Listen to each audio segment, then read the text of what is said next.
You guys, the kid is the kid is the kid is the kid is the kid is the kid is the kid here for.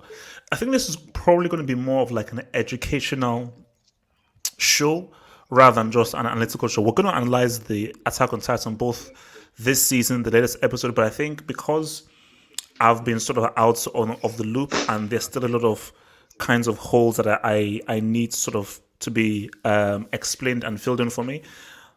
I have hopefully an experts panel that's going to come in and be able to help that for me. So we're expected two more guys to come through, but I think they have to just fix their connections. So two more guys are going to come in as well. But we've got guys who asked to come on because these are guys who are anime fans. They know, they read the manga, they know the anime, and I think they're well versed. So I wanted to bring in experts because a lot of people have said when I do my reviews, they say, "Okay, what the heck is this loser talking about?" And look, it's fair enough because it was a long time since I watched season 3, and there are many things that I just completely forgot about season 3, and I've not read the manga. And I think because currently right now I'm reading the Naruto manga, and I think the manga does help to better explain story elements a lot more than the anime does. And I do feel that if I did read the manga of this thing, it would help me a lot more. So we have the guys here, and we're going to try and just talk about this season, the latest episode, things to hope for this season, just general questions that I have. So I think first things first, I think the key thing is to start off with the last episode. So as this title states, I am still on my F them kids mantra. If it was me, I'd either kill those kids or I'll throw them off the airship. That's how I would roll because those guys are a bunch of losers. It doesn't. Screw Gabi. Yeah, if you are cognizant in your mind to shoot someone, I think it should be treated as an adult. It doesn't care how young you are.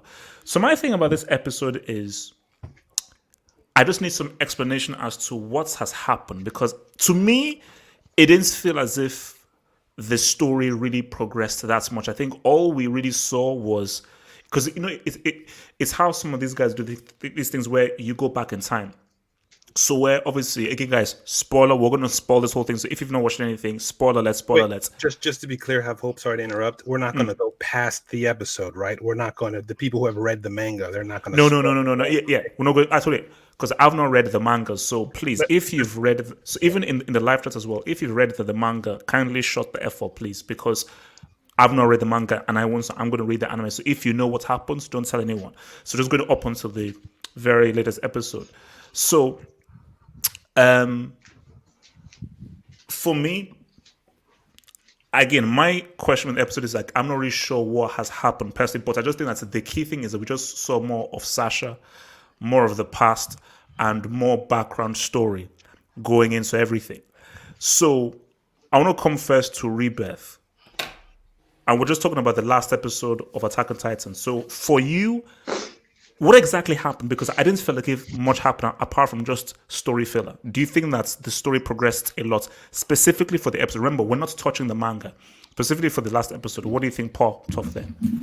I think for the last episode of Attack on Titan, the main point was so Sasha's just died. So right now, the author has to give you some character resolutions to give you some sort of like the impact, because when we see the battle where Sasha actually dies, we haven't seen Sasha for a minute. So he takes the time to give you like a mini flashback after the end of season 3, but before the time skip at the start of season 4, where like in the middle there, where they meet these new characters with the the new black character, where they the day that they made the plan, before Eren goes and he hides out in there. And so like as far as I'm concerned, this was actually very important. It was a very important episode because it tells us why it is that they, how it is they came up with the plan. Because at the start of season 1, or once the battle starts, you don't know like how did they get here? How did they get this information? Who, where are they getting their intel from? This episode gave you all that information. They're getting that intel from the two characters who came in. Quick questions, Rod. I was just eating some brown bread and hummus. Before, because I want to bring in Adnan in this, but just a quick question. They asked, and it's funny, I actually thought of you when this happened in the episode.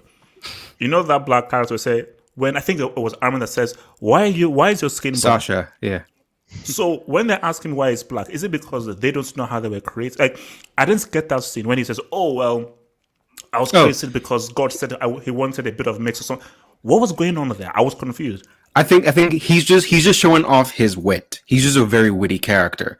The like our main characters, they've been on an island all their life for generations, so they haven't met anybody else. So it's not even her being rude or anything. She genuinely hasn't seen somebody with a different skin color, and so she's genuinely just asking. And he just gave a very smug answer because that's just how he is. I don't even think it goes any beyond that. I think that's all it was. Okay, so Adnan, your thoughts on the last episode and like how things progressed? Yeah, you see, this episode was very important because after season 3, we had a 4 years gap. So the next 2 to 3 episodes will be just to fill in the gaps and answer some of the questions that anime onlys have, like why did Zeke join the Eldians? How did they have these weapons, like the guns and that airship and everything else? And also for the question that Sasha asked the black guy, there was a scene in the manga that they removed where there was an engineer telling them that we need to build a port. And there was Jean and Connie and Sasha. They were saying, what's a port? Is it something that is eaten? It is a toy? What's a port? So it's very interesting that these characters are discovering new things, and we're discovering them with them also.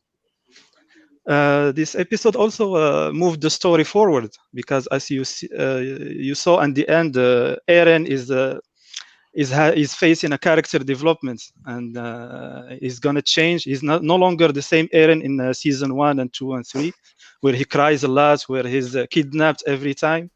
So now it's like he's taking the wheel. He's becoming the main character of the story in this season. Oh, no, but no, that's one thing I'll say is that Eren was he was like probably my least favorite character in the first 3 seasons. I was like, can this guy just shut up? Because all the guy was doing was crying and shouting. I said, for me, I had way more respect for Mikasa than Eren, and Mikasa was sort of like the more calm, composed dude. Because this guy would just shout, cry, scream. I was like, bro, just calm down and just chill, man. It's like, god damn. All right, man. I wonder if you'll say that after you see where this goes, but okay. Yeah, no, we'll see. No, we'll see. We'll see. Okay, Honji, your thoughts on the last episode? Yeah, so for me, basically, I'm not a manga reader either, like you. So I'm just watching the anime. So maybe you can understand my point of view better if I explain it.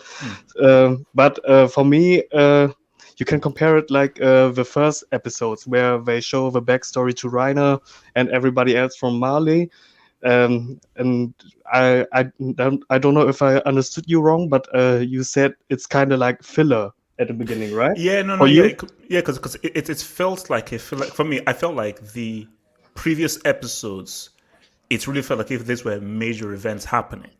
And I think once they went the whole flashback route, it was like, okay, maybe feel like it's a bit too much of an extreme of a word, but it seems as if this was less eventful than the previous episodes. That maybe this is good to sort of like what Rebeth was saying, just giving us a much more rounded explanation as to the characters.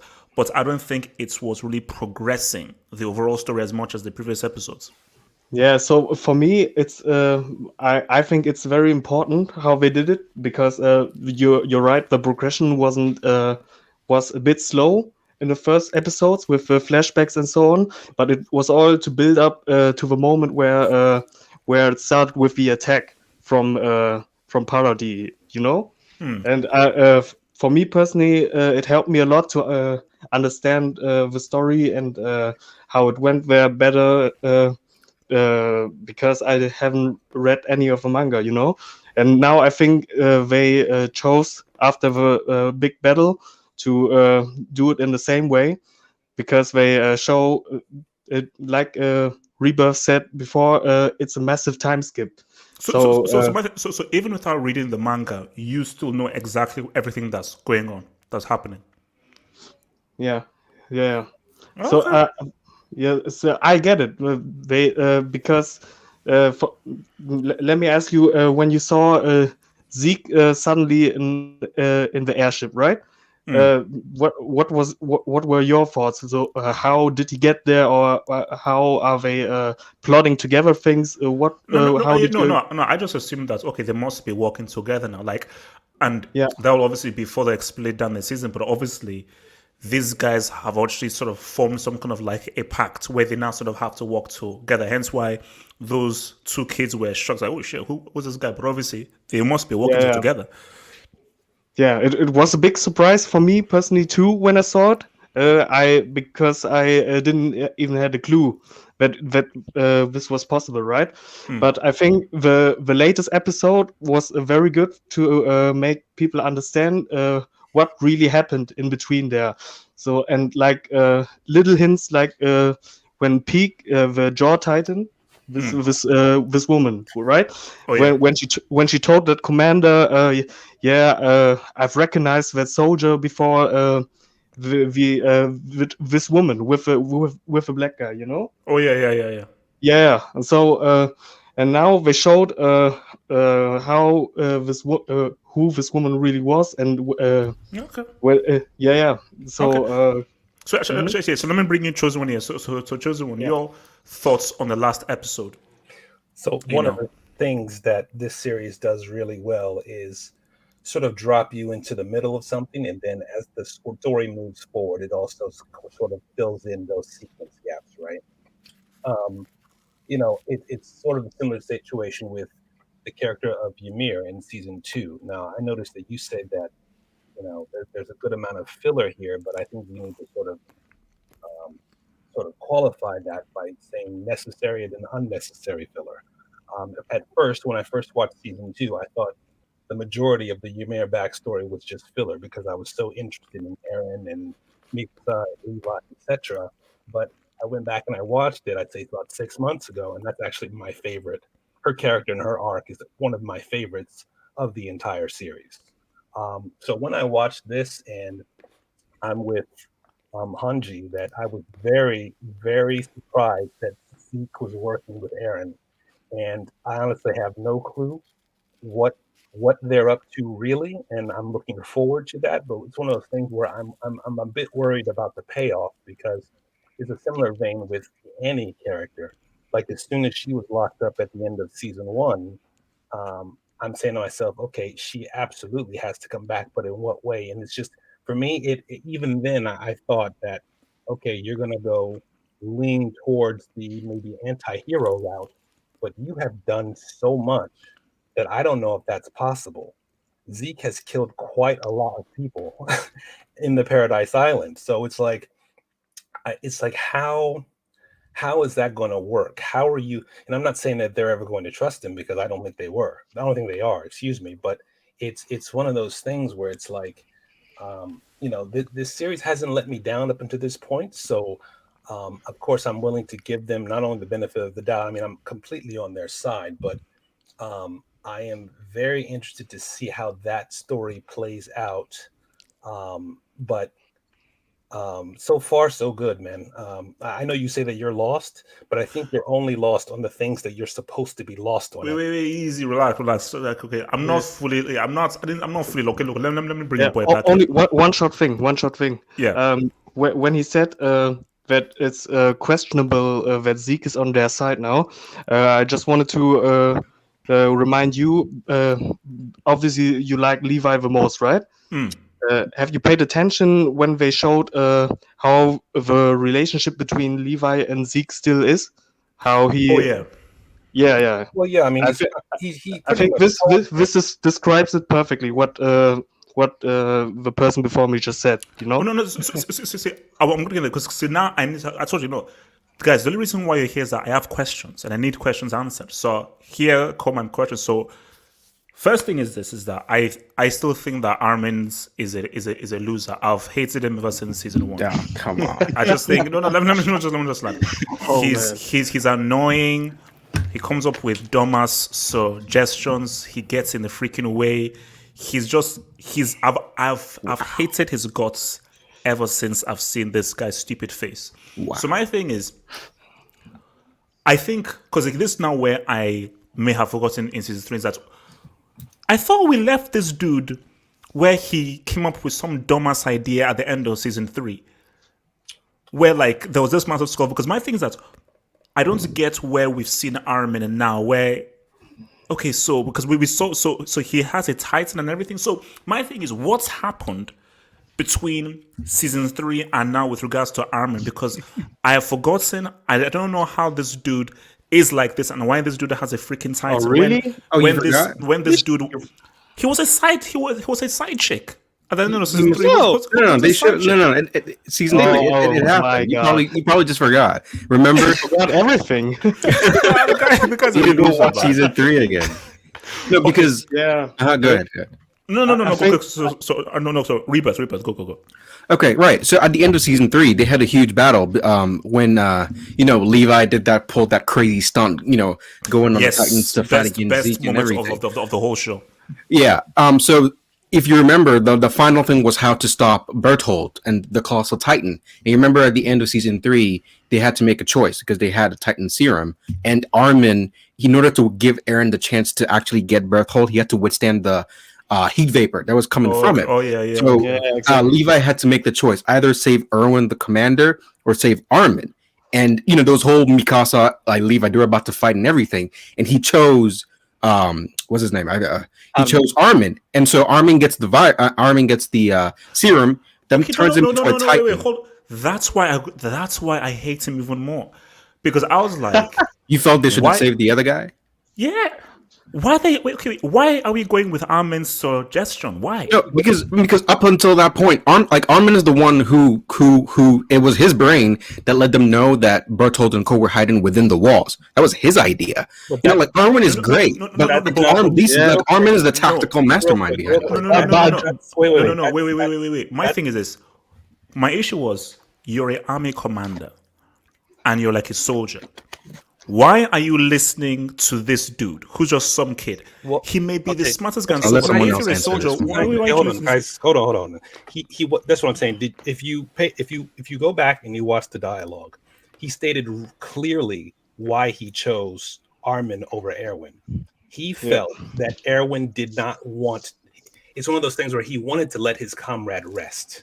That's what it was. It wasn't so much that he was listening to Mikasa and Eren's cries or pleads for him to choose Armin over Erwin. They even stated in the dialogue, Erwin was the clear choice. Yeah. But it's like he didn't really have that fight in him anymore. He wanted to, even through the private conversations he had with Levi, Erwin wanted his time to end at that point, and he was respecting that by choosing Armin. That's what happened. There's also another answer to this problem. Remember when he chose Armin, he had a flashback about Kenny, when he told him that every person is drunk on something, and that's what keeps people moving forward. Mm-hmm. Well, if Erwin finds out the truth about the world, then he's no longer motivated to save humanity, and that's one of the reasons why Levi chose Armin, because once they reach the basement, Erwin is no longer helpful to their cause. And I'm sorry, finish. Yeah, I do get your point that you liked Erwin because he was one of my faves too.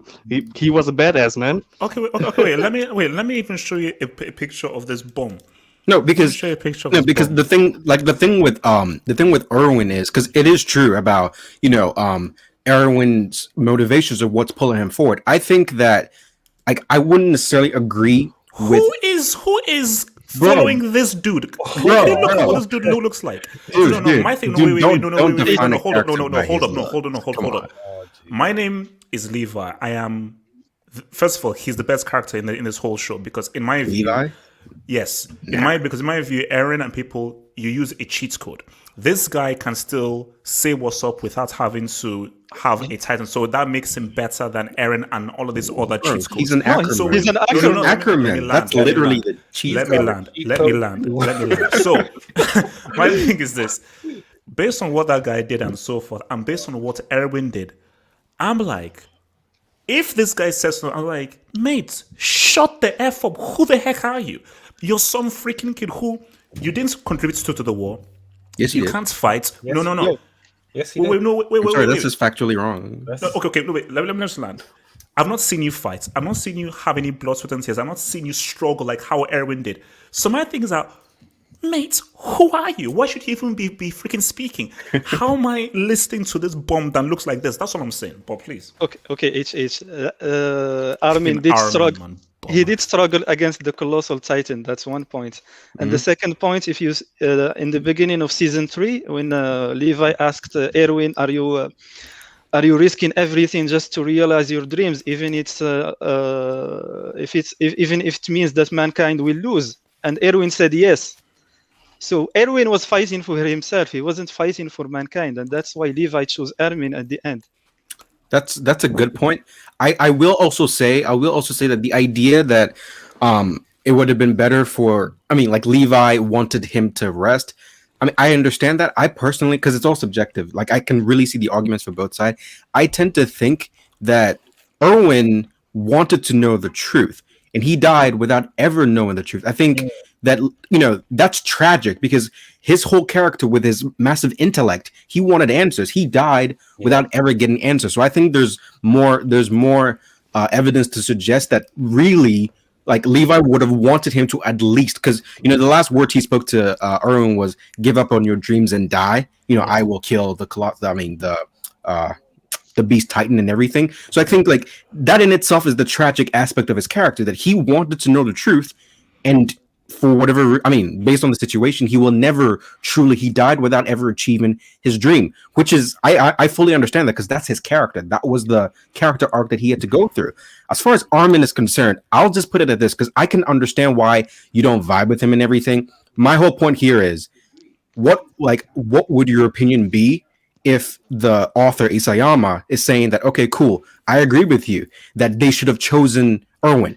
What if he gives you reasons afterwards where Armin is the reason they win this or they win that? Like, if he gives you reason moving forward, are you going to change your mind? No, because you know, why. I mean, this is why I won't change my I mind. think, you know, no, why I won't change my mind is because he annoys me, and he's always annoying me to begin with. So wait, no, let me land. My thing He's 15. No, I don't give it. Let me ask something. Let me land it. So okay. If this author, this is what will really annoy me, because if I'm writing, Levi should save everyone. What? Let me land.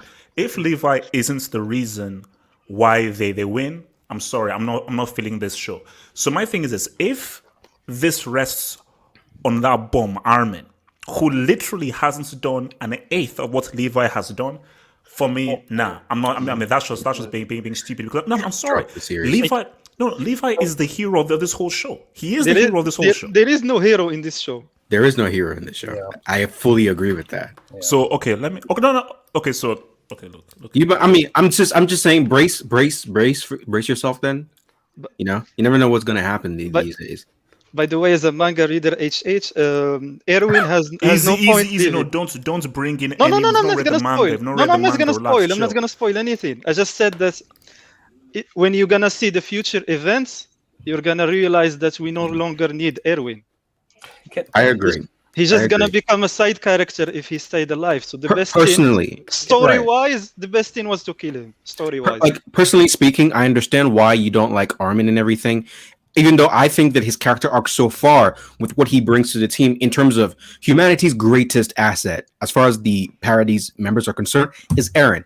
And the one key to Eren, at least up to season 3, was Armin. No one was able to really reel Eren in and keep him grounded other than Armin. To which, like, even in the late episode, you can see that Armin is beginning to feel like he can't really understand Eren anymore, which is sort of like the beginning of his descent into madness. When you feel like you can't relate to anyone else and it's just on you, you're just going to go your own way, which is what Eren is doing. And so I think that if Isayama gives you enough reason to say that even if you didn't believe that he was worth it then, I'm going to make him do certain things moving forward that will give you the reason to validate his, because that's Armin's character right now. That we chose you. You need to prove that we made the right. So wait, real quick, because I have a key question. I told you guys, it's me. I'm here. I want to ask questions. So the Beast Titan. So I know that there's no good or evil. So again, this is just because I've lost track of season 3 and season 2. So I'm just really patching things together. So who exactly is this Titan, and where is he in the story? Is he on the Mali side, the Eldian side? So who exactly is this dude and this Titan with regards to who controls him, and where does this guy lie with like which side does this guy lie in? This dude. All I can go is it's based off of the last episode, and he says that his motivations are the true liberation of all Eldians. That's what he said. I would have to agree. That's all I got. Yeah. Yeah, I don't want to spoil anything. I think, quite frankly, that's as far as so far. That's what he is. You know, he knows how bad the Marlians are. He doesn't want like fake liberation. He wants true liberation, So, true freedom. Actual Rebirth. Can I ask you a question? Did his motivations change in your view without spoiling anything? And if your answer contains a spoiler, don't answer. But I mean, because it seems that, especially when he was throwing those rocks at all of those scouts, right? That's not what his motivation was. Right. So I can only assume that within this 3 to 4 years, something had changed. Right. So there's that. I don't know if you want to answer that. No, I actually, without even going into anything manga related, just within the anime itself, I believe that his motivations have changed, because initially the goal was to come and get the coordinate, which Eren has, the Fountain Titan. Yes. I believe that initially their goal was to kill Eren, or what, like Eren would have been disposed of in order for them to gain what they have. After meeting Eren and after coming into contact with these guys, you can tell that now he's in a position where he doesn't believe that he can take them head on, which is why now, because he really wants the liberation of his people as priority, he's like, okay, cool, I'm not going to go about trying to just kill Eren and whoever. Let me now come lower and be diplomatic to where you can't use the Fountain Titan because you don't have the royal blood. I believe, like, correct me if I'm wrong, Zeke has royal blood, right? That was my next question. Yes. Right. So like, so like now he's like, we have to work together, because like, and I'm sure HH will get to this, because that's one of the biggest subplots in the arc is the will of the king as opposed to the the King Fritz will versus the Fountain Titan and the power of the coordinate and whatever. But I mean, I think his opinion has changed. Okay. I disagree with you, Rebirth, by the way. Well, okay, so have hope. I know you want to move on, etc., but it's just one of those things where it's like I've got 1,000 questions, and this is stuff that's leading up to where we're at now. So Hanji and 9, if you want to answer as well. So okay, so the coordinate is the founding Titan. Then I actually made the mistake of thinking that the attack Titan was the founding Titan. Okay, right. So what is the attack Titan's ability? So at the end of season 1, where Eren's eyes are glowing and he's got like these lava sort of streams running over his body, is that attack Titan power, or is that coordinate power? Like, what is his? I'll let somebody answer that. What The ability of the attack Titan is something that's gonna be revealed in episode 15, I think. Okay. All right, but at least I think we should be able to answer at least what the coordinate is and stuff, right? But Anybody want to do that? But I want to answer his first question about Zeke and did he change his motivation? I don't think he changed. He had his plan all along. And I have two foreshadowing elements that Isayama said. For example, in season 3, when Zeke was saved by the card Titan, he went to Eren and said, I'm going to return to save you. So he had that idea in season 3. And a second thing is that Zeke, because he has royal blood, he is able to transform Eldians into Titans and control them. And in season 4, in the beginning, they were calling him the Child of Miracle, because they don't know how he is able to. He didn't tell them he has royal blood, right? So he kept that hidden since he was a kid. Right. He never told them. So he always had the idea that he's gonna betray them one day. So okay, so from the get-go, when he turned in his parents, he was still. I don't want to spoil anything. Yeah. No. Don't go too. As I say, right. Just be very careful with the questions you're asking, because we will just lead into something that is key. Okay, I got you. So my thing is, so you said that Zeke has royal blood. Yes, he does. So, what does that mean specifically with regards to his Titan abilities, and how does that separate him from someone like Eren and so forth?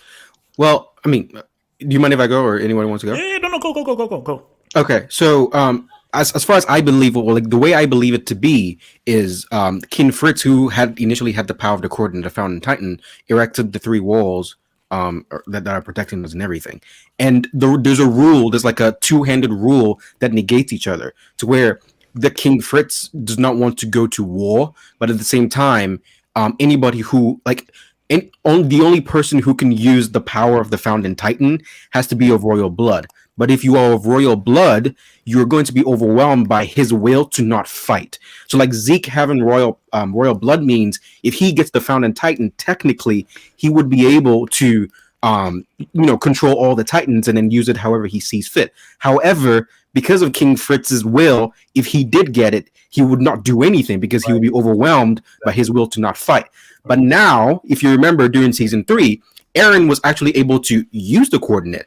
Now, this is not a spoiler because it was actually in this episode he explains why. That he came into contact with Dina Fritz's Titan. And so there is a way for a non-Titan user, a non-royal blood user to activate the coordinate. And sort of like that's just where the story is going. So I'm not gonna spoil anybody. That's where it's going. Another thing that they also did mention is that they weren't able to fully activate the coordinate. So I think being able to control Titans like Eren did at the end of season 3 is different from initiating the actual rumbling. That's how I got it. Right. So in my view, how I understood it is that only the Founding Titan with Fritz, obviously, with him sort of reborn after the activation of a royal person that has the Founding Titan, is the only one that can actually do that. Right. Yes. If Eren, for example, touches Zeke, he can use the Founding Titan's powers. That's why they're keeping them aside, dude. They're not. Levi put them he was asking when can I meet Eren, and he goes and puts them in the woods somewhere. Yeah. They can't allow them to meet because if they allow them to meet, Eren can wipe their memories out. Oh, okay. So let me ask. So my thing is for this, I'm looking at motivations and goals and what people want. So my thing is, what is it specifically that Eren wants? Is this like revenge? Is this vengeance? So what? Because again, if we just go back to the very beginning, like the very first episode, was how he sort of finds out that his parents are Titans, and so what happened? His mom was eaten by the Titan. Mother, his mother by a Titan in the very first episode, and that's just what sets him off and everything. So those Titans are experiments by the people in Mali. Well, I don't think they're experimenting anymore. They do it deliberately, don't they? Basically, the Titans that came and wrecked that whole village in episode 1 and killed his mom.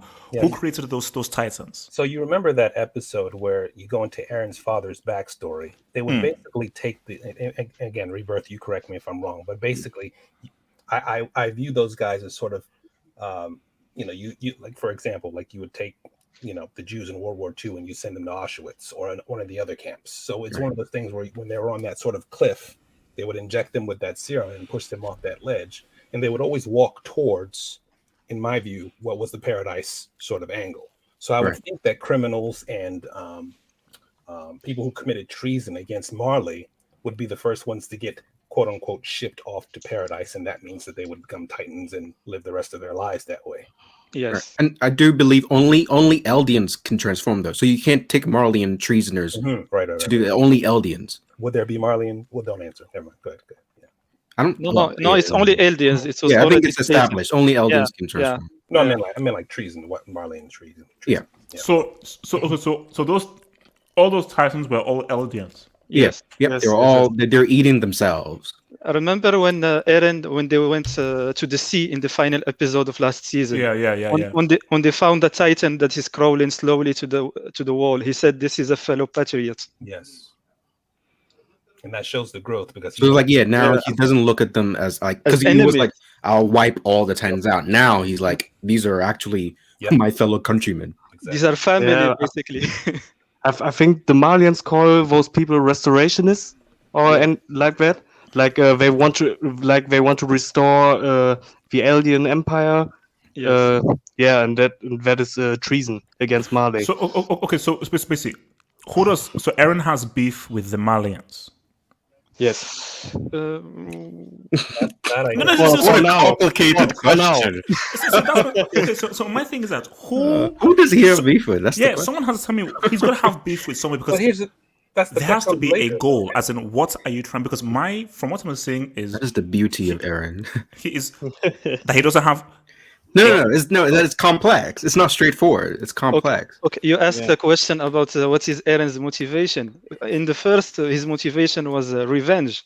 Right. But then in episode 5, remember when he talked to Reiner, he said, I killed your mother. You're coming to kill me like for revenge. He said, no, don't mention it. I don't think like that anymore. Right. So he's not driven by revenge anymore.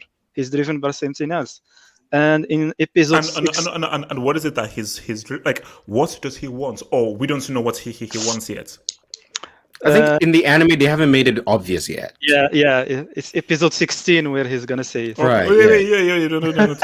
Right. They haven't made it obvious. They're heavily hinting at it because to me, what like the beauty, which is why I love Isayama so much, is especially when we were initially reading the manga. By the time we got to this season 4 part, you just go to the next chapter and boom, now it's like a new story to where now we're following these new kids, and he doesn't give you any warning that okay, cool guys, we're about to. He just starts, and then it's like you have to take a while for you to be like, oh, we're probably, and you know, no. I think that is what threw me off, which is why, and I think it threw me off in a good way. Right. Was the time jump between season 3 and season 4? Because Right. as I said, Eren was one of the worst characters in all 3 seasons. Like I said again, like I thought basically between not the worst character. No, okay. I got, just for me. Again, this is also subjective. The worst I mean, character. you like Berserk, right? You like Guts from Berserk. No. Look, I guess speak my thing. The worst character, Armin, followed by Eren. So I thought that was just problematic. The best characters was Levi and Mikasa. But my thing though is that Mikasa he is such a different. See, as bad as his character is, I still think that his character development is great because when you think of what he was at the beginning, what he was during training, how trash he was using all that equipment and everything, and how he has slowly grown, I think that it is great to where he's become right now. Because I'm going to maybe towards the end talk to you about how I felt the Attack on Titan should have gone. Many will disagree with me, but I'll just tell you about from viewing the first 3 episodes, I thought, oh wow, if this thing went here, this could be a crazy show, but it went the other way. My thing about Eren is that I think this version of Eren is far better because this shows somebody that is, first of all, he's screaming less, he's shouting less. Right, everybody likes that. He's less of a moron because he was a complete utter moron for most of the seasons, and it just seems as if this is like a clear leader who really knows what he wants to do. But my thing though is, and I think that's the thing because for me, it's cool that there isn't a hero because I like stories that twist up the narrative and just sort of do away with good versus evil, good and bad. So I think I like that. So therefore, it's just a given story.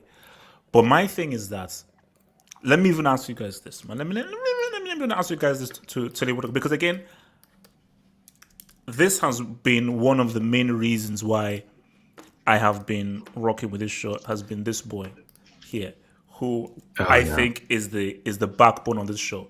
So, what are your thoughts on Levi, who I feel represents the best of the show? Because for me, because my view is this: is that the fact that this guy can still say "What's up," and this is where I need your help because I was doing a review and someone said that, do you know that he's actually I was like, okay, what is that?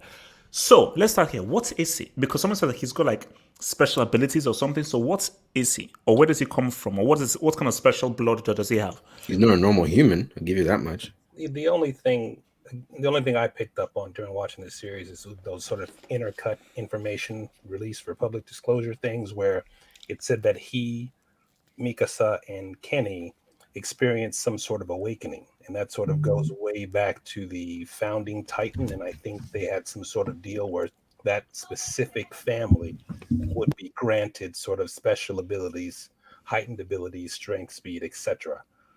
That's all I got, really. Yeah, I think I'll pass on that because I think some of you can explain it better. But I just wanted to add that maybe you could explain to HH the thing with these 9 families, these special families and so on. Maybe he forgot about that.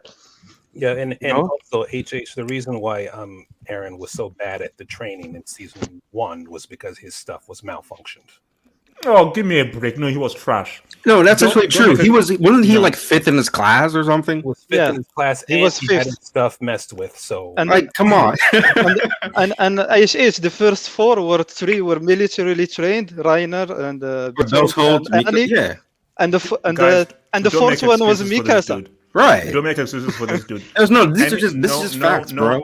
Any guy that operates like that's shouts as much as that needs some He- growing up to do. He was trash to begin with. Let's keep real. He was trash HH, to begin with. he killed 3 grown men when he was 10, saving Mikasa. By mistake, through By rage, luck. mistake. Yeah, no, fluke. What That mistake? was all He fluke. Bro, killed this three dude, people. that was not a He mistake. killed Guys. 3 grown men. Guys, you're not going to change my view on Eren and Armin. Man. For me, they were both bombs for I'm the just first few telling you seasons. why he. Look, I'm like, hey, like, I mean, no spoilers. I'm just saying, if you hate him now and you like him, I mean, if you hated him before, but you like him after his character arc is finished, like, I would wonder what type of person you are. Whoa. See, No. We'll see. So okay. My thing here is that your view on Levi the character, because my view Right, that Levi, yeah. is that this is the best character in the whole show. It depends. And I don't feel think. Oh, I'm sorry. So because I feel that this is the best character in the whole show and this goes to something as to how I felt that Attack on Titan should have gone and the way it should have gone. I just feel that I can relate to him more. He's got presence. As in whenever he comes and so forth, I think he just got a better presence than everyone. Everyone just seems either hyper, weird, or Armin, who's just straight up annoying. Wow. He's just like the one that was like, oh, no. As in, you know how you have a guy that just walks into a room and you're like, wait, who is that guy? The guy doesn't say anything. It's sort of like, when Harats would say less is more. You don't need to go on a freaking soliloquy and everything. It's like, oh, boom. He says a few words like, oh, who is that dude? You're drawn into his stuff. And let's keep it real. The best sequence in this entire show was at the end of season 3, where this guy by himself pretty much took down all those freaking dudes by himself. So that just showed you his grace. So your view on Levi as a character in this whole bad boy. You know, HH, what is so amazing about Attack on Titan is that it has a lot of characters, and each character has his own personality. So different people can relate to different characters. I, for example, find that John is the one that reflects me the most. He's well balanced and doesn't cheat, like you say. Doesn't have Titan powers. He's not an Ackerman. He's nothing, and he's now a military leader for the Scouts. Very good characters all around. Yeah, he's a very balanced as a character. I think every anime has a Levi in it. I was about to say that. Yeah, every anime Yeah. has a Levi. Yeah, Yeah. it's a typical anime character. I mean, It's true. Okay. You know what? Let's say so. there is let nothing me- special about Levi. So He's okay, great. then let's go to Rebirth. And who do you think is the best character in this whole show? Don't say Eren or The Armin. best character. No, well, number one, the best character in this show is Eren. But at least I'll tell you why Eren is a better character than Levi. What? Right now, okay. So let me ask you this question right now. That's whiny. After, That whiny, hold up. whinging loser. Okay. After 4 seasons, tell me what Levi's motivation is. What is his why? To be the best character in this whole show and to say Come on, man. No, that's a serious question. Because Inside the world once of you Titan. realize how one-dimensional and like straightforward it is, it'll tell you all you need to know about Levi. His whole goal right now is Zeke. It's literally just Zeke. He just right now. follows orders. He just he follows Zeke because at first he was just following what's the name of the general who died? I'm sorry. Erwin. At first he was just following Eren. Eren says do this, he does it. And then Eren, like his last words to Erwin was, "I will kill the Beast Titan." And literally, it's been years since then, and all he's focused here is, "I'm going to kill the Beast Titan." like actually, let me say, if he doesn't kill the Beast Titan, do you know that his one motivation? I'm not saying he does, or I'm just saying if he doesn't kill the Beast Titan, that would mean that his one motivation, he didn't even do it. That puts his character, like his character. What's the word I'm looking for? Like his character in terms of, do you accomplish what you want to do? If he doesn't kill Zeke, he gets a 0. So I mean, Levi is cool because that's what he does. He's here for eye candy for the ladies. He's here to be very brash and violent for the guys and everything. We love what he does. He's cool. The animators have fun with him. It's really fun. But as a character, I mean, you get what. Yeah, okay. I just want to ask you about your expectations because you said earlier regarding to writing the story and so on. If Levi is not the reason why they're gonna win, you're gonna be pissed and so on. But would that be good story writing for you if Levi just killed everybody and that's the reason? No. It's obviously look. I think any good story you need a bit of complexity. So him just hacking down everyone like Rambo would be cheap. But my thing is that it's, for me, he should play an important role. I think that it should, based on how they've presented the story, this isn't, hey, here's the hero and he does everything. I think this is one where several people will do several things that will cause a certain event. And I think I can already tell that it's going to be a very particular kind of ending. The ending won't be very finite. It'll be an ending that says, okay, well, was it this? Was it that? Was it that? So it's something that's going to be discussed about because there's so many moving pieces. Yes. That it isn't just going to be like, hey, Link saving Princess Zelda, or this hero saving this dude. But just that. Okay, but see, my thing with Levi is this: that there are simple characters that are very simple, but they're very effective. Sometimes a great character isn't complicated, but if the way he's presented is very basic, it can still be complicated by the kinds of things that you put into it. Because sort of like Batman, where there's not really much about Batman, it doesn't really say much and everything, but it's like the whole less is more. Because you know so little, you're like, is this, is that, is that? So the mysterious characters somehow become the characters with a lot of depth, the characters that say very little, that have one singular goal. That's interesting, man. This guy is so driven by this one thing. That in itself is interesting. And it's almost even complicated that throughout everything, you are driven 100% 24/7 into doing one thing. But here's my thing. No, because I'm coming back to Rebirth, because you messed with my boy Levi. So you said, Eren, please tell me why you think this whinging, shouting, freaking dude who would be a nobody without Mikasa is such a great character. Okay. I don't remember where there's a rule that says if a character's whiny, he's a bad character. We're here to tell a story. Okay, annoying, but carry on. Right? Yeah, we're here to tell a story. And I think one of the most popular YouTube channels that I watch, I forgot who he was. He made a very cool statement that I agree with. That at the beginning of Attack on Titan, Eren is a shonen protagonist in a seinen manga. Yes, I watched that video. Yes. And to me, that is such a good statement, because when he starts off, he's like, "I'll kill those Titans. We'll do this," and then the world just keeps hacking at him. No, you can't. No, you can't. It's not that simple. The world isn't always good. It's not it's not black and white. And as you keep going, there's actually a very cool image where, as you go through the seasons, the hope is beginning to disappear from his eyes. He starts out and I think it's deliberate, very bright. You can see, even the picture right here, you can see the fervent in his eyes. And as he goes on with the picture you show where he's having the eye patch, now the green in his eyes is faded. You can tell that this character, he's descending into madness, and it's gonna keep going. That, to me, what is more compelling than that? Because to me, I want to know where he goes. Is Isayama really going to go the route where you take your protagonist and you blur the lines of your protagonist to the point where we are now even worried if he should be the protagonist? If that's not a sign of a great character, what is? That's amazing, in my opinion. And who would be better? It's certainly not Levi. I don't know who you would pick, but it's certainly not Levi. One thing that I would say about Levi is, I don't know if you guys would agree, that this is, in my view, a two-dimensional character. And a lot of times when that term is used, people think of it as almost like a negative. Some of my favorite characters are two-dimensional, so I just John Rambo, yeah. I mean, T800. yeah, I mean, I just I personally feel that I'm with Rebirth. I think Eren is definitely probably my favorite. Not so much from the beginning to end, but basically based off of his. Wait.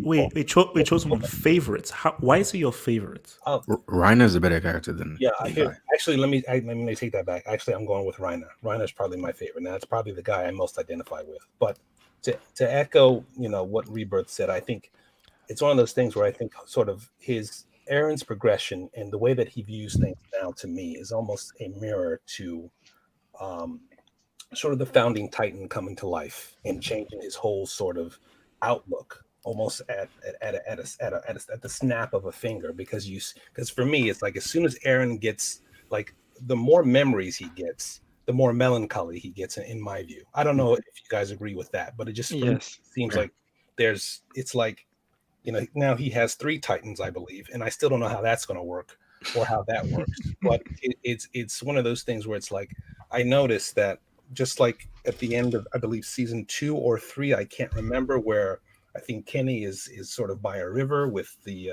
king sort of reincarnate. You see that that sort of that not wanting to fight attitude, but having so much knowledge that you realize that it's all pointless. I can see Eren going down that road right now. So it's one of those things where it's like, there was a price for that knowledge. It came with a price, a heavy price. Yes. And for me, I think that's I think that's priceless, especially in storytelling with characters. That's the meaning of the story. So for Adnan and Honji, who are your favorite characters? I already said it's Jean. Right. Oh yeah. Who? John. Jean. I don't know how we say it. Jean in Japanese. Okay. Jean in French. Let me bring on his image, because I'm trying to. He's very underrated. Yeah. So it's this dude? Yes. Yeah. Everyone else has an ability except him. So why is he your favorite character? I think he's a very balanced character, and he moved and he developed also. If you remember, in season 1, he didn't want to join the survey corps. He wanted to live the easy life with the police inside the walls. Yeah. And little by little, he started changing his convictions, and he's worked his way through the ranks, and he's now a military leader for the scouts. And even in the manga, he develops a lot. And just yesterday, the chapter came out, and I mean, wow. No. Oh my god. Wow. So wait, was that Adnan who said Gino? Was that Honji? Yes, Adnan, yes. Okay, Honji, who's your favorite character then? And for me, if I had to pick, I'd probably say Erwin still, because as a leader, he was just absolutely No. ruthless. Okay, wait. No, stop this. So you said Erwin is a favorite character. Yeah, but still, I still understand the decision though. Why? Yeah. That was his next question. No, it's I understand it, and I'm not complaining. But I think he was a great leader. His leadership skills, and he was just obsessed with his goal and absolutely ruthless in some of his decisions. I mean, just going back to season 2 where he lost his arm. I mean, this scene was probably one of my favorite scenes when he. This was basically. I will get to where I think I should have gone to.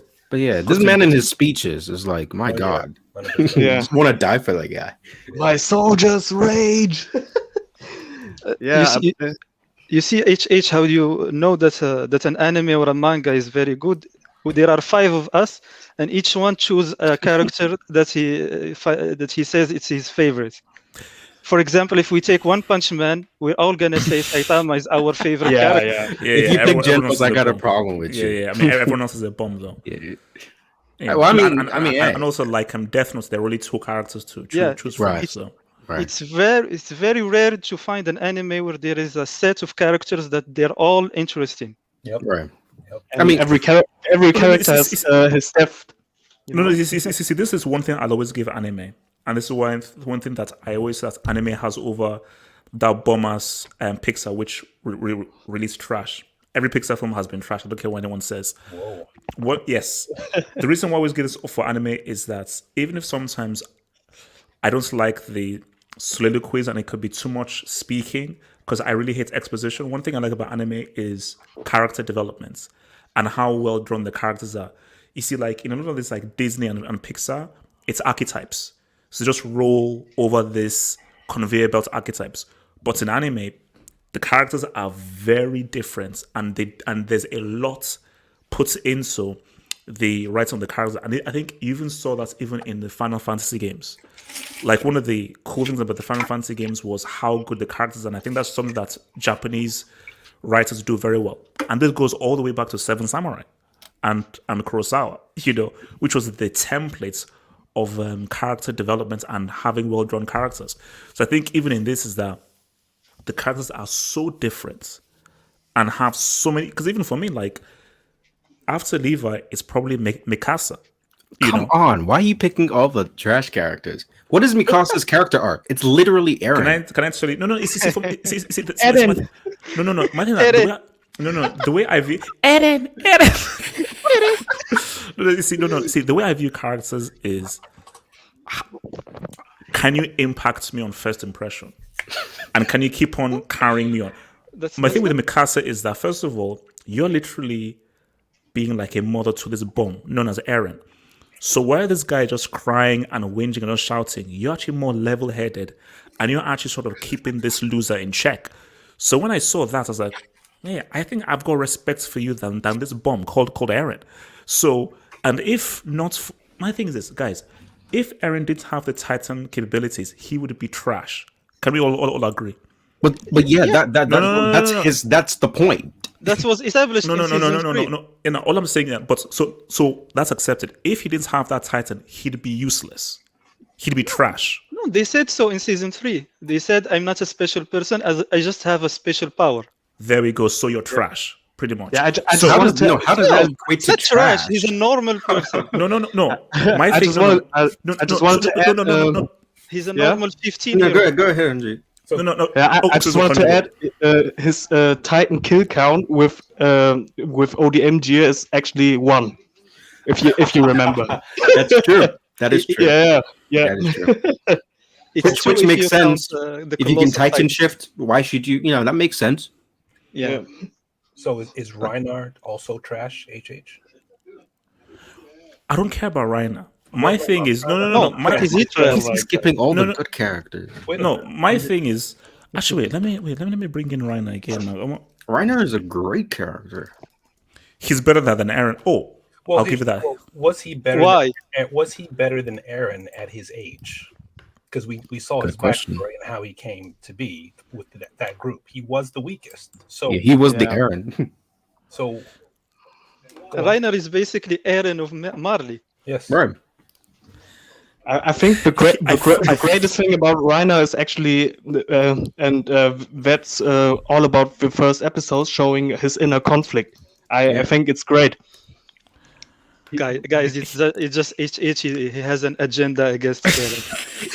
An agenda, and I really can't wait to see. I would pay to see your reaction once they animate the manga stuff. I would pay to see your reaction. No. Because you're hating on this dude so much. No. Look, I said again, like, okay. Here's where I wanted to go to, man. With which is regards to, maybe you can call it my issues with this show, and where I thought it could go. All right. So I remember when, because obviously I said, you know what, let me get into anime now and everything, and just try and do my stuff. So obviously I began with Death Note. Then I did One Punch Man, which for me, I think One Punch Man is a freaking masterpiece. It is for me the best anime of all time. The best. The best anime. How many animes have you watched? Can I land? Thank you. Let me land. The best anime film is Akira. Nothing comes close. Okay. Although Ninja Scroll is a nice, but Akira, nothing comes close. The best anime series is One Punch Man.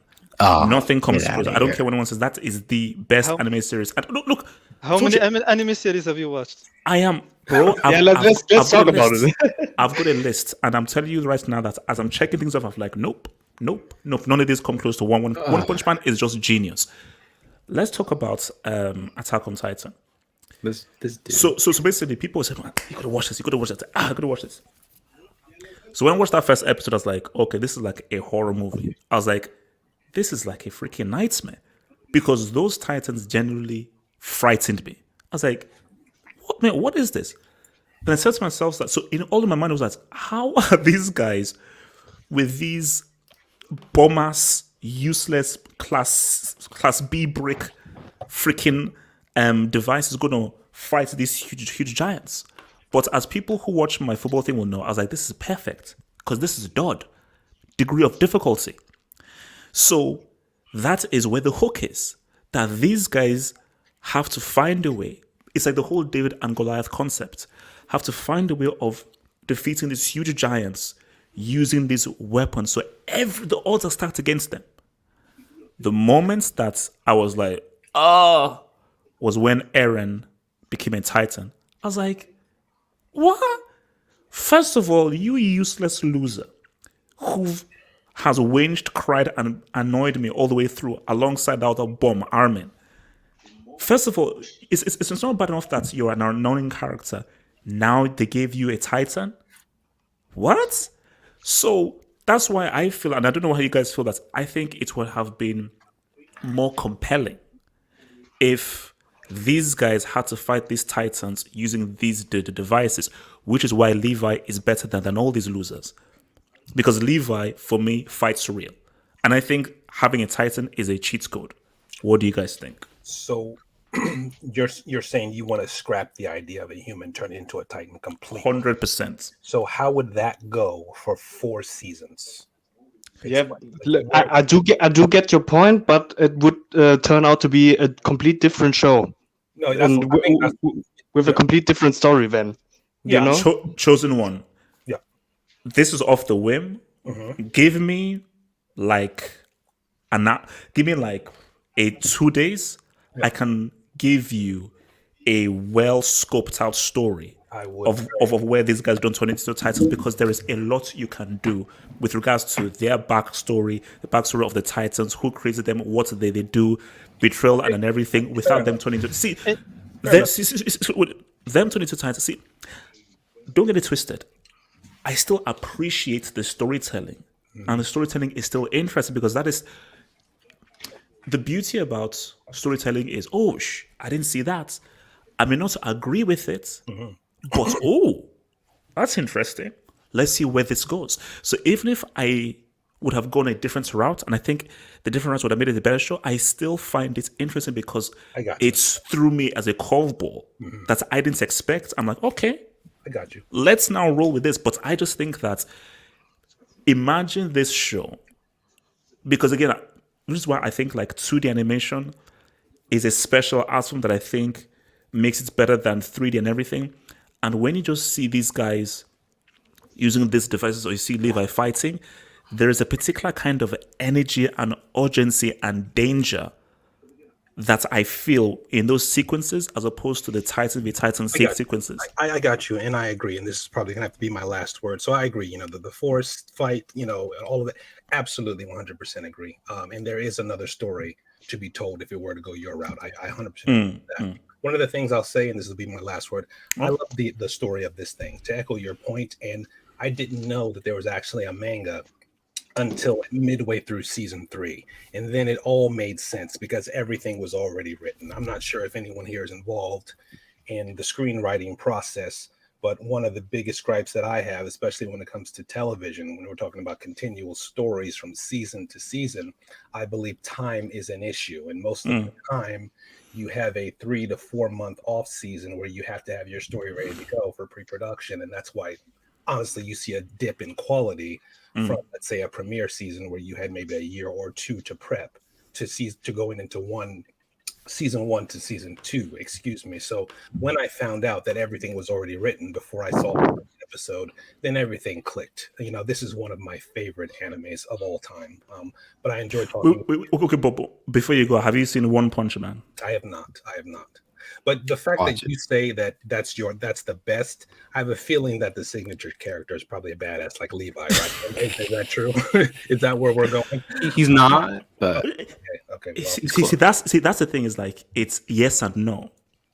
He is a badass, but why he's a great character is not because he's a badass. That's actually the least interesting thing about his okay, character. for sure. The best thing about his character is actually when he's not a badass. That's what makes his character so amazing. I'll check You it. know. But look, guys, I appreciate it. You guys have a good one, all right? Okay, cool. So obviously, just to round this thing up, because I don't want. before you run it off, about your point about doing away with the Titan shifting.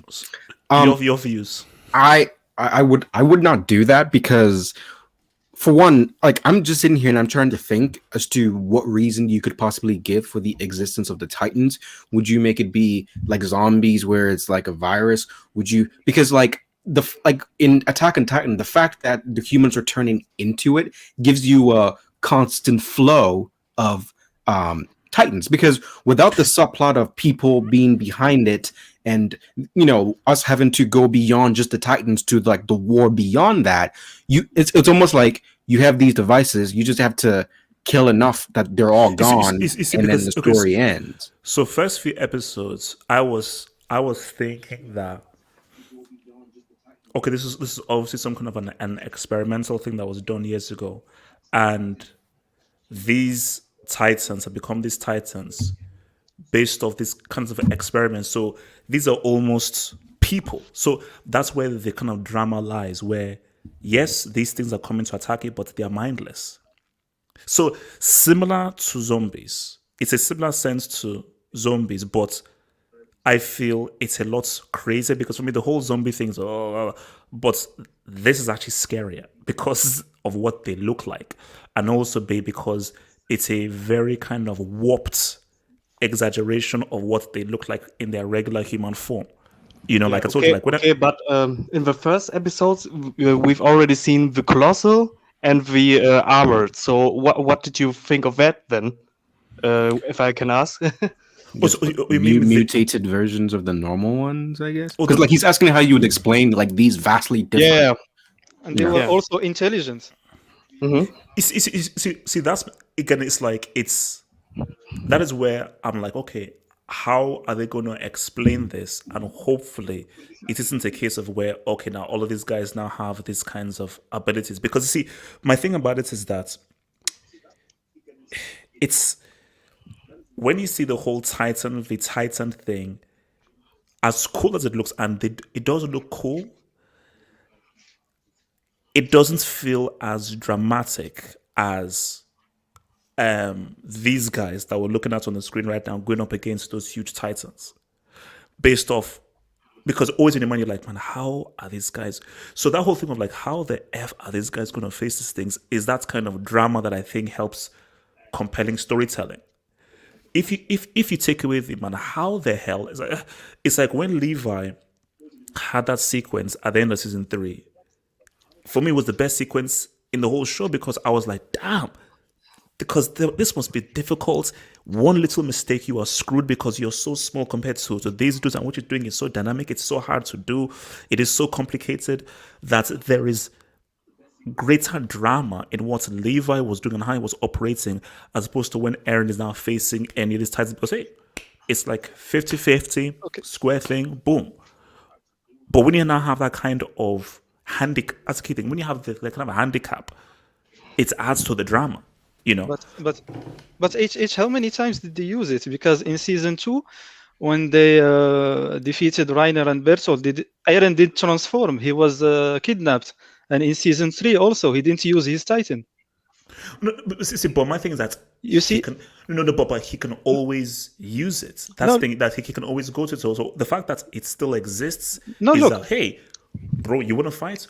We can actually make this a 50-50 battle. And once it's a 50-50 battle, it's less dramatic than if it's like, oh, a 70-30 battle against you. No, remember when Eren was transformed into a Titan in season 3 and they fought against the Colossal? He shot him into the wall. So there was a high degree of difficulty, and they defeated him without the Titan. And the you other see- group defeated Reiner, and they didn't have any Titan with them. But you see, that's right. But then you're making my points for me, which is why season 3 was probably the best season No, but because of the kinds of situations that they found themselves in. The drama was greater, and that crescendo of season 3 for me was like that was probably the height of the whole show. the season 3 was the height because it was the season where they revealed everything. But Titan v Titan it was the same throughout all the 3 seasons. In the second season, Eren didn't transform at all. No. But that whole Erwin story arc mixed in with Levi, but specifically the Eren story arc, for me, that's connected with me more. For me, that had much drama to me than a lot of the other stuff. Especially when you now saw how Eren's story arc eventually ended. You No, know? I'm talking about season 2. I'm talking season 2. Eren didn't transform at all. So remind me again how season 2 ended. It's when Eren was able to control the other Titans. Yeah, the coordinate. Well, he did transform one time. The Reiner reveal. Do you remember? Ah, yes. Yeah, When but that when they kidnapped him, yeah. yeah. But you're right. That was the only time when he did Yeah, it. that was the only time. Okay, Yeah. okay. But we can think about alternative ways to change the story, but we can do that to any story, to be honest. Yeah, mean, I just wanted to ask you. So I do get it, but this specific element of the show was that for you the best thing about the show and why you liked it? Just the whole thing with them being the massive underdog against these Titans and No, yeah? for me, no. There are several aspects of the show that I like that I don't like. I mean, Okay. but I like the setting, Okay. and you see, my favorite aspects are the scouts.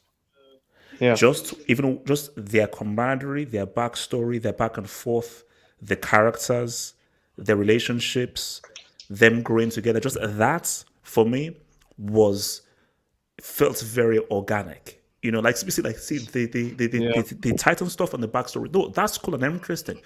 But the whole scouts and everything and how brutal it is, how violent it is, and how violently some of those guys get killed, and just how they grew together as a family, and how some of them lost each other and everything. That for me was like, there's something really good here. There's some really good juice here that you can almost see. I know what they're trying to do, because you're trying to tell very dynamic storytelling. Because if all you have are the scouts, it's very thin. So it's okay. You have the scouts, then you have the Titan backstory, and you have many different pieces moving together. And I think that is obviously what makes this interesting. Is like it's a complicated story with many different storylines and many different pathways. You know, and I appreciate all the pathways. But what draws me most to it is because, hence why I like the whole Erwin thing. I like the whole Levi thing. You know, and even when those guys. I don't know whether it was season 1 when they became scouts and they got their whole green hood. I was, oh shit, that's actually pretty cool, you know, because that was like a big deal when they joined the scouts and so forth. So, but see, for me, it's like, see, a lot of people. I remember, like, there was a friend I talked to who said, two friends in fact, that they began with Attack on Titan, and they were like, oh, I'm done. So I think they got to like the 4th episode, and I was like, no, I'm done. And there were times where I was like. But I have kept with it for so long now, and even if there are bits that I feel a bit, there's still enough good bits that, you know what, let's see this to the end. And then when we now see the ending, and we can now look at everything as a whole, you see, for me, it's hard to have a full consensus, because maybe the ending is so crazy. I'm like, okay, let me actually watch everything from season 1, everything, and when I say, oh, you know what? This all makes sense. And maybe I will view the whole Eren becoming a Titan thing differently based on how everything connects, you know? I mean, you're waiting for the story to end to make a judgment, but you already said that One Punch Man is the best story in the history after 12 episodes. Oh, no. Because the One Punch Man, the hook is so strong. and I like it so much that it's going to be very difficult for anything. See, the One Punch Man, it's subjective. You know, saying something that's objectively is the best is hard. Just for me, I like it so much, and it hits the point so well. I think it's going to be very difficult for anything to match how much I enjoyed both seasons of One Punch Man, because I just think that they've just hit something so Both particular. seasons? Second Both? season was trash. You see, here's the thing about it. Before I saw the second season, everyone said it was trash. So I went in with low expectations. And because I went in with such low expectations, it wasn't as bad as I thought it would be. Of course, it doesn't match season one. But I think because, see, if I went in with high expectations, it would be trash. But because I went in with low expectations, it wasn't as bad as I thought it would be, man. So before we just round this off, man, you see, I don't even know how to really ask this now, because some of you have read the so let me come to Rebirth, because I know, is it Adnan, you've read the manga, haven't you? Yes. Okay, so I can't come to you with this. So Rebirth. I read the manga too, but I'll try. We can try to answer it spoiler free. But I don't know how big, because what's the question? Let's hear the question. The question is like, how do you think it's going to end? I mean, we don't know either. We don't know, actually. We don't know either. Oh, so the manga hasn't ended? No, I mean it's close, but it April. hasn't ended. It like- ends this year, I think, in a couple months or something. It will end in April. There are 2 more chapters, which Only means 2. Yeah. 1 episode, because they make 1 episode for Yeah. 2 So chapters. we're really close. Okay, so the anime is gonna coincide with the manga. They're gonna have like the same ending and everything, or because what will finish first, the anime or the manga? No, the anime, the manga will finish first, but there's nothing official yet. But the part 1 will end in 16 episodes, and I think they're either do a movie for the second part to sum up the rest of the manga, Okay. or they're gonna have a Suck for part us 2. in the West. A movie would suck for us because they know after what happened with Demon Slayer, they like a lot of money. If they do a movie, like the Japanese audience, they're gonna get a lot of money over there. But then that would mean that we would have to wait a while for it to come. AJ, can I just ask you something, because Demon Slayer was mentioned now? Because I can remember I've made a comment under one of your AOT reviews asking you if you have seen Demon Slayer, and I think you replied with that you think the animation was great, and you liked the story, but how they did it was not really your thing. So I just wanted to ask you to explain that more a bit. Have you seen it? Yes. Okay. Quality animation, some of the best animation I've seen. Absolutely so superb. Yeah, great amazing. story idea. The execution was horrible. Horrible. Specifically, because I think it's like the blonde character. I think it's 3 of them, and there's one.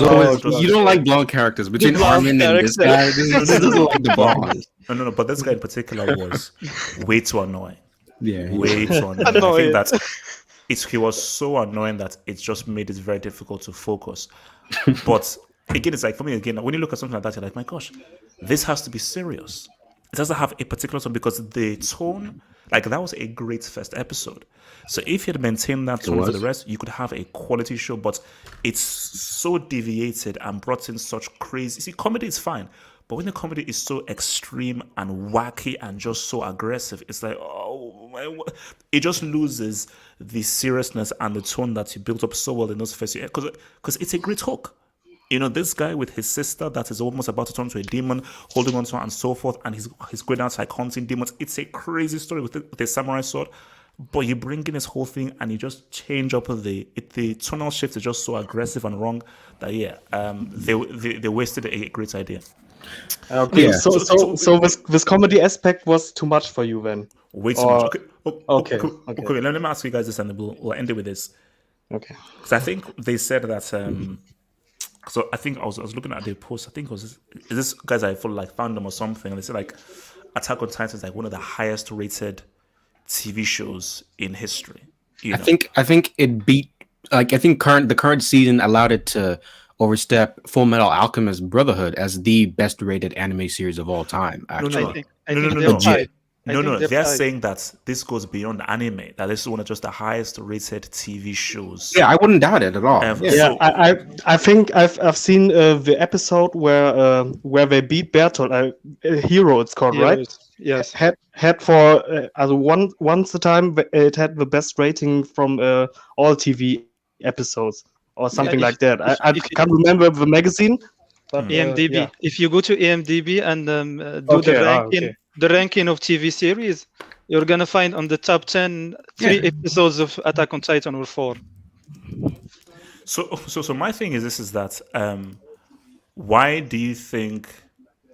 Because there's been loads and loads of anime, but why do you think Attack on Titan specifically is so highly rated and people are so in love with it? Like, what makes it so different from other shows?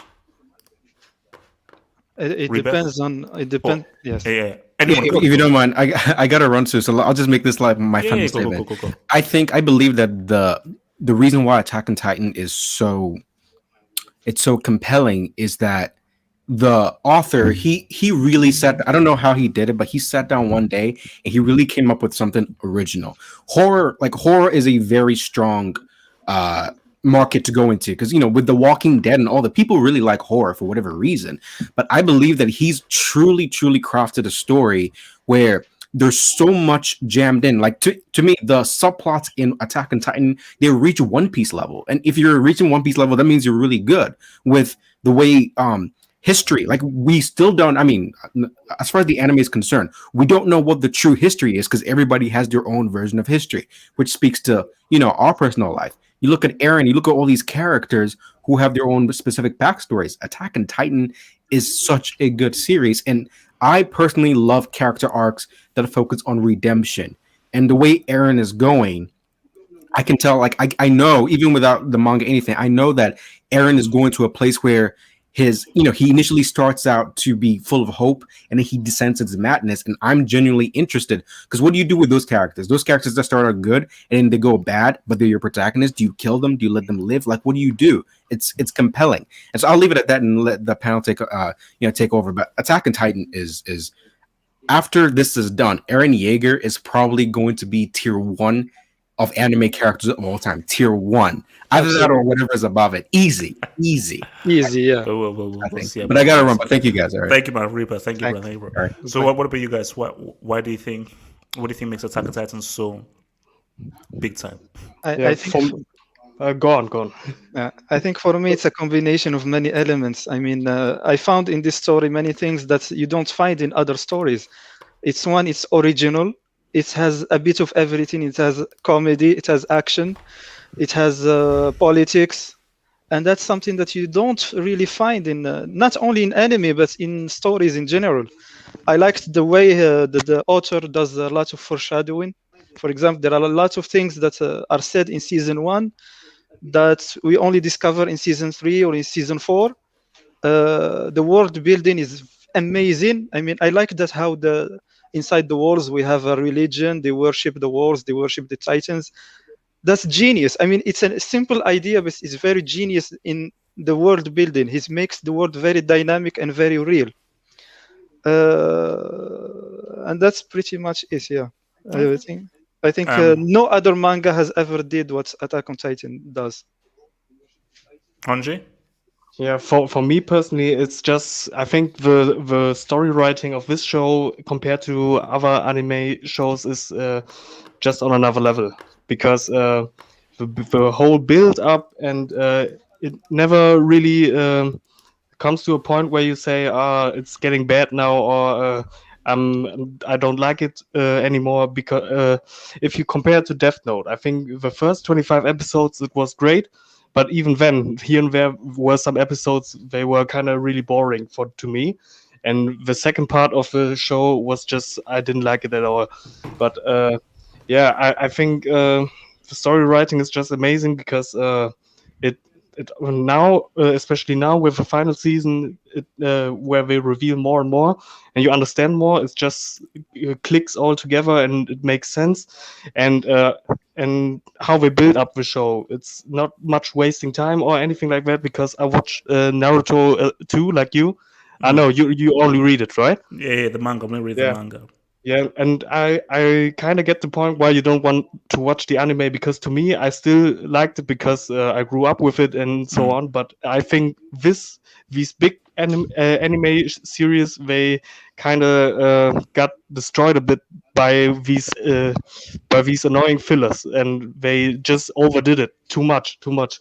And you don't have this with Attack on Titan. The story goes on and on and on, and they don't really stop progressing.